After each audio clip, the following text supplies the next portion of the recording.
Σας δείξαμε στο προηγούμενο βίντεο τον πίνακα των φωτοβολταϊκών. Τώρα είμαστε μέσα στο σπίτι. Έχουμε 4 ψηφιακά όργανα που μπορούμε να ελέγχουμε τα πάντα στο σύστημά μας. Το πρώτο όργανο δείχνει την τάση της οικίας μας.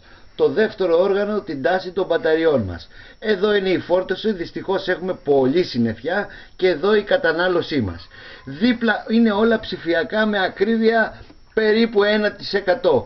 Δίπλα έχουμε ένα μικρό σύστημα που ελέγχει το inverter.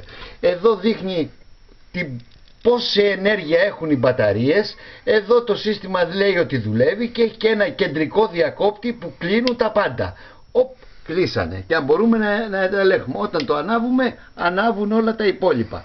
Λοιπόν, εμείς σε αυτό το σύστημα έχουμε 12 πάνελ των 195 W και μία ανεμογεννήτρια που είναι 400 W.